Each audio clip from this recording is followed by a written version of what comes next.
Oh, the power of magnets, please help me.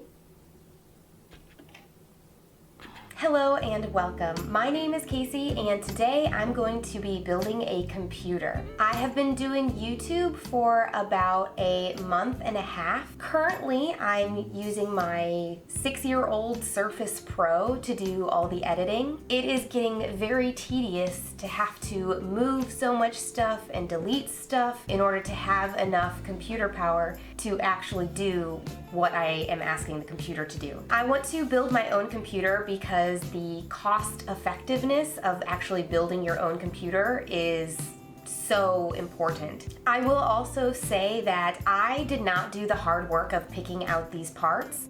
I will put links in the description down below for the specific parts that I got, but the blood, sweat, and tears to figure out exactly which parts to buy, all of that work was done by my sister. So thank you so much for making this happen. And now I have all of the parts around in my kitchen here, and let's go. So first up was the unboxing process. I wanted to take the time and make sure I familiarized myself with as much of the components that I could.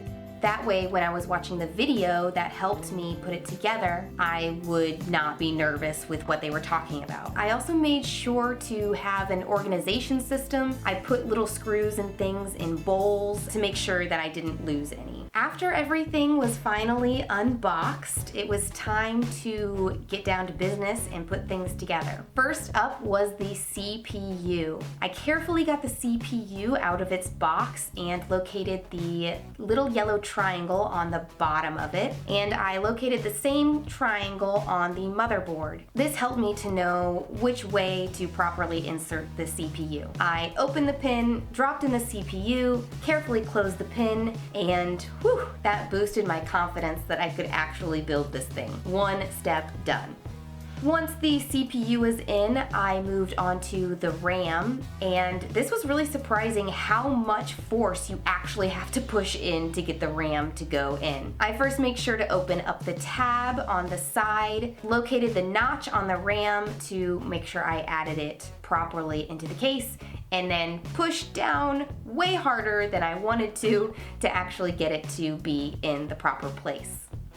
Moving right along, because now I got lots of wind in my sails, I did the M.2 SSD. For this, I had to take off the armor, carefully place in the SSD, making sure to line up the notch, and then put the armor back on. This is where I started asking for help with my sister because I felt like I was doing it improperly. And sure enough, I was putting a screw on underneath when it should have been on top. A little nervous making because I did drop the screw when I was fixing it, but the power of magnets helped me right along. Then we moved on to the most intimidating part, which was the thermal cooler. Here, before I actually connected the cooler to the motherboard, I had to prep the cooler. Followed the directions and again, asked my sister, did I do this properly? Then it was time to mount the motherboard into the case.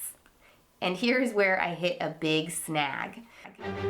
I did not look and make sure I had all the stuff before I started building the computer. So I actually didn't have the screws to finish the build. And I live in a very rural area. We do have a Staples and a Walmart, but they're both really small, so they did not carry the pieces that I need. After driving around town and scratching my brain, I finally remembered that my uncle does computers for a living. And so I asked him if he had any of the mounting screws, and he sent me a picture of screws from his office. I know I wanted to complete this build on my own, but when my uncle offered me to bring over my build, at first I said no because I really wanted to do this myself. Then I realized I can totally do this myself. I was able to put in the CPU, the RAM, and the SSD, and I could have done the rest of it, but I would have been more frustrated and probably angry, and my house would have still needed cleaned at the end of it.